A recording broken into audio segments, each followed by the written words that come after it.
От какво бихте се отказали, за да задържите единственото нещо, което никога не е трябвало да бъде ваше, и какво, ако отказът от него беше единственият начин да докажете, че го заслужавате? Това е история за жена, която възстанови рушащо се имение, и за мъж, който не осъзнаваше, че и той има нужда от спасение, и тя показва, че чакането, дори когато боли, наистина може да си струва.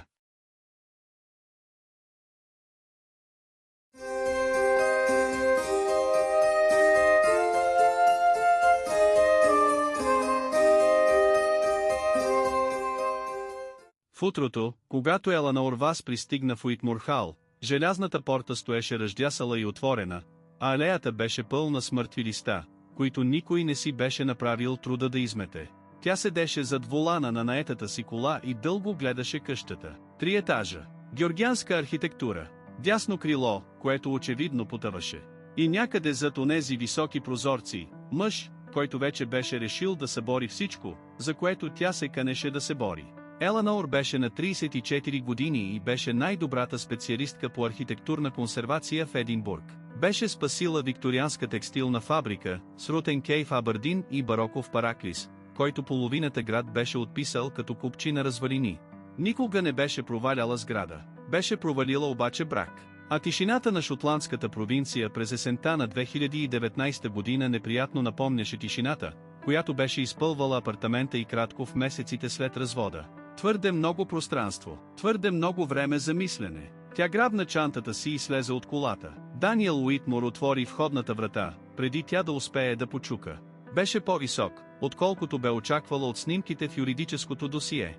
Тъмна коса, която имаше нужда от подстригване. Челюст, стегната по онзи особен начин на човек, който вече е взел решение и чака, с намаляващо търпение, останалият свят да го настигне. Той я погледна така, както хората гледат някого, когото не са поискали. Неговата пралеля беше оставила имението на тръст за опазване на културното наследство, с едно условие: тръстът имаше 18 месеца, за да оцени жизнеспособността на реставрацията. Ако Еланор обявеше проекта за жизнеспособен и осигуреше финансиране, къщата щеше да бъде спасена.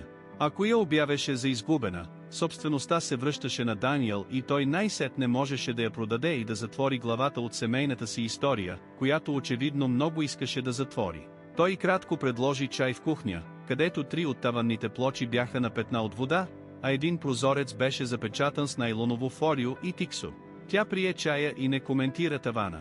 Бързо установиха правилата. Тя щеше да има пълен достъп до имота. Той щеше да остане в източното крило, което беше конструктивно здраво, докато тя извършваше оценката си. Тя нямаше да го моли да участва. Той нямаше да се намесва в работата и кратко. Той се съгласи с всичко с ефикасността на мъж, който искаше работата и кратко да бъде свършена и приключена. През първата седмица тя документираше щетите. През втората седмица започна да разбира къщата. През третата седмица разбра, че къщата е била обичана, дълбоко, обсебващо, непрекъснато, и после изоставена наведнъж, сякаш някой просто беше спрял по средата на изречение. Намери ботанически скици в рамки в коридора на горния етаж. Ръкописни етикети на растения в оранжерията, все още четливи. Малка музикална стая, където някой беше оставил нотите отворени на стойката. Краищата им покафенели от времето, но страниците все още не покътнати. През онези първи седмици не виждаше Даниел често. Той работеше дистанционно за лондонска архитектурна фирма, което и кратко се струваше иронично предвид онова, което искаше да направи с тази сграда. Хранеше се сам. Разхождаше се из терена при вечер, винаги по една и съща пътека покрай западната стена, с ръце в джобовете на палтото, без да гледа към нищо конкретно. Започнаха да разговарят случайно. Една вечер тя беше на стълба в библиотеката и каталогизираше състоянието на горните рафтове, когато го чу да влиза в търсене на определен том. Той не я помоли да се премести. Изчака. Тя слезе от стълбата и намери книгата за него за по-малко от минута. Той я погледна с нещо, което не беше съвсем изненада, но беше близо до нея. Говориха за книгата, после за библиотеката, после за конструктивната логика на стаята, която беше по-добра, отколкото изглеждаше, и Даниел каза нещо технически точно за носещите стени, което я накара да спре и да го погледне истински за първи път. Тя го попита в какво се специализира във фирмата. Той и кратко каза: адаптивно повторно използване на исторически сгради. Тя не каза нищо за миг. Той погледна през прозореца и тихо каза, че е различно, когато сградата е чужда. След това нещата се изместиха. Не драматично. Само леко, като врата, която винаги е заяждала, най-сетне да помръдне на пантата си. Започнаха да вечерят в кухнята 2 или 3 пъти седмично. Разговорите отначало се движеха бавно, професионални, внимателни. После започнаха да говорят за други неща. За странната скръб да наследиш място, в което никога не си живял. За това какво означава да спасиш нещо, вместо да съхраниш илюзията за него. За развода и кратко, който тя спомена веднъж, накратко, а той не настоя за повече. За майка му, която беше починала, когато той беше на 12, в тази къща, и за която пралеля му по същество беше станала заместник, и чиято смърт преди 3 години беше пуснала часовника на нуждата му да приключи с Уитмур веднъж завинаги. Тогава Еланор започна да разбира. Къщата не беше просто юридическо неудобство за него. Беше място, където всички, които беше обичал, в крайна сметка бяха изчезнали. Да остане означаваше да си спомня. Да продаде означаваше най-сетне да му бъде позволено да спре. Тя разбираше такава логика. Беше се преместила в Единбург след развода именно за да бъде някъде, където нищо не носеше нейната история. Разбираше също, с яснота, която малко я плашеше, че започва да очаква с нетърпение вечерите в онази студена кухня по начин, който нямаше нищо общо с сградата. През ноември предварителният комитет по финансиране на тръста посети имението. Еланор представи оценката си. Конструкцията беше поздрава, отколкото изглеждаше, архитектурната значимост беше неоспорима, разходите бяха високи, но оправдани. Тя препоръча пълна реставрация. Комитетът беше окуражен. Даниел седеше в дъното на стаята по време на презентацията и кратко и не каза нищо. Същата вечер той не дойде в кухнята. На следващата сутрин тя го намери в оранжерията, застанал сред мъртвите растения и ръкописните етикети. Почти го остави сам. Вместо това влезе. Той и кратко разказа за жената, която беше написала тези етикети. Пралеля му Клера, която беше прекарала 60 години в грижи за това имение, след като го наследила от съпруг, предпочитал лондонските клубове пред шотландската провинция. Която беше казала на Даниел, когато бил момче, че едно място помни хората, които са го обичали. После каза на Еланор нещо, което тя не знаеше. Клера беше писала на тръста за опазване 3 години преди смъртта си, когато вече била болна. Беше поискала изрично тръстът да изпрати някого млад и, както Клера беше написала в писмото, някого, който наскоро е загубил нещо и може би разбира какво означава да се опиташ да си го върнеш. Директорът на тръста беше казал на Еланор, че е избрана заради експертизата си, което също беше вярно. Но не беше цялата истина. Еланор стоеше съвсем неподвижно в оранжерията и превърташе последните 2 месеца. Клера нея беше избрала случайно.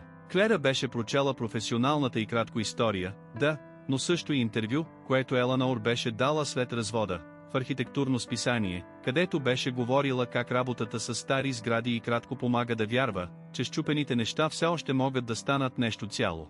Клера беше изпратила да повикат именно нея. А Даниел знаеше това от първия ден на Еланор. Гневът дойде бързо. Тя излезе от оранжерията, мина обратно през къщата към временния си офис в източното крило и затвори вратата с повече сила, отколкото възнамеряваше. Почувства се управлявана, подредена, като фигура в нечий чужд план. Сериозно обмисли да се обади на директора на тръста и да се оттегли от проекта. Имаше достатъчно документация, за да предаде оценката на колега. Можеше да бъде в Единбург до падането на нощта. Тя седя дълго зад бюрото си. После си помисли за музикалната стая, за отворените ноти, за ботаническите етикети с почерка на Клера. Помисли си какво всъщност беше направила Клера. Беше намерила 2 души, които бяха спрели да вярват, че нещата, които обичат, могат да бъдат поправени, и ги беше поставила в къща, която всеки ден доказваше обратното, стига да бяха готови да погледнат. Това не беше манипулация. Беше акт на изключителна и леко вмешателска надежда. Тя все още беше ядосана, но го разбираше. Не си тръгна. Тя и Даниел не говориха 4 дни. Той уважаваше дистанцията, без да му бъде казано. Тя забеляза и това. Когато най-сетне разговаряха, беше късно в четвъртък и той дойде до вратата на офиса и кратко. Облегна се на касата и каза, че съжалява, че не и кратко е казал. Каза, че не е знаел как, а после всичко продължило твърде дълго, и се страхувал, че ако тя разбере, ще си тръгне, а той не искал тя да си тръгва. Той каза последната част към пода. После я погледна. Тя го попита какво иска да се случи с къщата. Дълга пауза. После каза, че вече не иска да я продава. Че някъде между октомври и сега е престанал да иска това. Но не знае какво иска вместо него. И това го плаши. Тя каза, че познава това чувство точно. През януари консорциумът за финансиране направи официалната си оферта. Реставрацията щеше да отнеме 4 години. Тръстът щеше да управлява проекта. И искаха Еланор да го ръководи, което означаваше да се премести, поне на непълно време, за целия период. Тя имаше 72 часа да реши. Знаеше какво иска да каже. Проблемът беше, че не беше сигурна дали го иска по правилните причини, или дали правилните причини изобщо вече имаха значение, или дали беше прекарала толкова дълго време в предпазливост и коректност, че беше забравила какво е да избере нещо просто защото то е мястото, където иска да бъде. На втората вечер от онези 72 часа Даниел почука на вратата и кратко и попита дали иска да се разходят из терена. Беше студено. Онзи вид студ, който прави всичко остро и ясно. Те вървяха покрай западната стена, по обичайната му пътека, и тя за първи път разбра защо той върви там, от онзи ъгъл. При правилната светлина, южната фасада на къщата изглеждаше точно както трябва да е изглеждала преди 100 години. Съвършена. Ненаранена. Той и кратко каза, че същия следобед се е обадил на директора на тръста. Казал им, че каквото и да реши Еланор, имението вече не се продава. Щял да участва в реставрацията, не като собственик, а като консултиращ архитект. Вече беше говорил с фирмата си. Тя го погледна. Той каза, че има нужда тя да знае, че е взел това решение, преди да знае какво ще избере тя. Това не беше условие. Не беше начин да я задържи там. Просто смяташе, че тя заслужава да знае, че за къщата ще се грижат при всяко положение. И после не каза нищо повече. Не попита. Не се наведе към нея. Стоеше с ръце в джобовете на палтото си в зимния мрак и кратко остави тишината. Тя каза да. На проекта. А после, след миг, на всичко останало, което думата беше достатъчно голяма да побере. Той се усмихна бавно, както се усмихва някой, който много дълго не си е позволявал да се надява на нещо. Реставрацията на Уитмор Хал отне 4 години и 3 месеца. Еланор ръководеше проекта от Единбург, с по 6 седмици на място всяко 3 месечие. Даниел пътуваше от Лондон през повечето седмици, когато тя беше там. До втората година се беше прехвърлил в офис в Глазго. До третата година вече не пътуваше между градовете. Музикалната стая беше завършена през пролетта на четвъртата година. Пианист от местната консерватория дойде да свири на откриването. Нотите, които бяха стояли на стойката, импровизация от Шубърт, бяха внимателно съхранени и върнати на мястото си. В нощта на откриването, след като гостите си бяха тръгнали, Еланор стоеше в центъра на онази стая и слушаше особената тишина на къща, върната на самата себе си. Даниел дойде да застане до нея. Хвана ръката и кратко, без да прави нещо от това, както човек прави, когато нещо отдавна вече е решено. Залата отвори за посетители следващата есен. В книгата за гости, на първата страница, някой от персонала на тръста беше написал името на Клера Уитмор. Под него, с времето, хиляди други щяха да добавят своите. Еланор и Даниел се ожениха в градината следващия юни. Малка церемония. Оранжерията вече беше напълно възстановена, растенията бавно израстваха отново в обозначените си лехи, точно както бяха били.